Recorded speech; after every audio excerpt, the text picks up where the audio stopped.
जय जिनेन्द्र। मैं अश्विन गुरुजी। मैं कैंसर के बारे में कुछ आपको कहना चाहता हूँ। करीबन 2013 में अक्टूबर महीना था, जिस समय में मेरी तबीयत बिगड़ने की वजह से जब चेकअप हुआ तो उस समय में मुझे मालूम पड़ा कि ब्लड कैंसर है और 3rd टाइप का वो कैंसर था। उस समय के अंदर जब मेरी ट्रीटमेंट चली, 4 कीमो लिया, साइड इफेक्ट इतनी हुई कि मुझे 4 सर्जरी करनी पड़ी और उसके बाद में करीबन 6 महीने की ट्रीटमेंट के बाद मैं अच्छा हो गया। अपने आप पे भी एक अच्छा विश्वास हो गया और मैंने फिर अपने जीवन में काम शुरू कर दिया। 18 महीना के बाद में वापिस मुझे तबीयत बिगड़ी और वापिस जब चेकअप करवाया गया तब 2nd टाइम मुझे वही ब्लड कैंसर हुआ।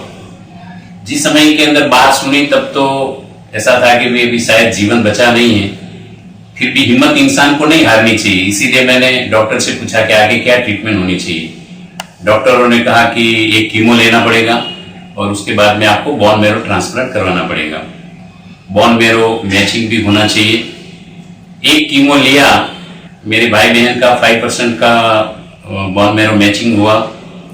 1 महीने के बाद में बोन मैरो मैच जब करवाना था, उस समय के अंदर वापस मुझे खून की 2-3 बार उल्टी हुई और समय में मालूम पड़ा कि मुझे टीबी है। डॉक्टरों ने मना बोल दिया कि टीबी की वजह से हम बोन मैरो ट्रांसप्लांट कर नहीं सकते हैं और मुझे आगे कीमो लेना पड़ेगा। उसके बाद में करीबन 2 कीमो लिया। शायद मेरे जीवन के अंदर कुछ टर्निंग पॉइंट आना लिखा होगा, नहीं तो उस समय में मैं बोन मैरो भी शायद करवा लेता और उसका कोई गारंटी तो था नहीं कि बोन मैरो ट्रांसप्लांट करवाने के बाद मैं बच सकता हूं। उस समय के अंदर मैंने कुछ आयुर्वेदिक की भी ट्रीटमेंट शुरू की, टिबेटियन की भी ट्रीटमेंट शुरू की और उस समय के अंदर जब बोन मैरो करवाना था और मेरा मन भी नहीं था कि अब नहीं करवाना है, जो होगा सो देखा जाएगा। लेकिन उस समय में हमारे जयवीर जी से मिलना हुआ, जो भी मेरे बहुत ही परिचित है, मेरे अपने शिष्य भी है और जहां मैं करीबन 17 साल पाठशाला पढ़वाई है, वो कल्पतरु अपार्टमेंट में रहते हैं।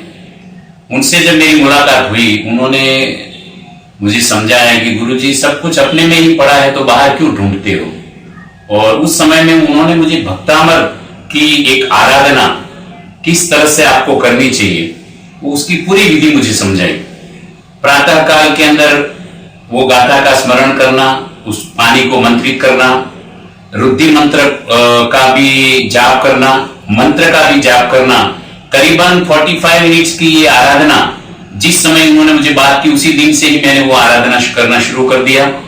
और उसके बाद में इंसान को अपने जीवन के अंदर कभी हिम्मत नहीं हारनी चाहिए, हमेशा पॉजिटिव विचारों को लेके चलना चाहिए कि मैं अच्छा हूं, मैं अच्छा हो रहा हूं, नहीं मैं अच्छा ही हूं। बस इस प्रकार की एक माला गिनते रहो कि मुझे कुछ नहीं है और मैं अच्छा हूं। बस वो चीजों के बारे में उन्होंने मुझे बहुत ही बातें समझाई और करीबन हर वीक में वो मेरे साथ में मीटिंग करते रहे कि भाई तुमको कितना अच्छा हुआ है, क्या है। तो जब फाइनल रिपोर्ट करीबन 3 महीने के बाद, 3-4 महीने के बाद में जब मेरी फाइनल रिपोर्ट आई और मैंने जिस समय में ट्रीटमेंट हॉस्पिटल का छोड़ दिया कि अब मुझे बोन मैरो नहीं करवाना है, उस समय का रिपोर्ट जो था करीबन हीमोग्लोबिन मुझे 7.1 था। वो धीरे धीरे हर 15 दिन में रिपोर्ट चेंज होता रहा और आज के दिन में जो मेरा रिपोर्ट है, तो उस समय और आज के समय में इन आराधना साधनाओं की वजह से, पॉजिटिव थिंकिंग की वजह से आज मैं एकदम स्टेबल हो चुका हूं।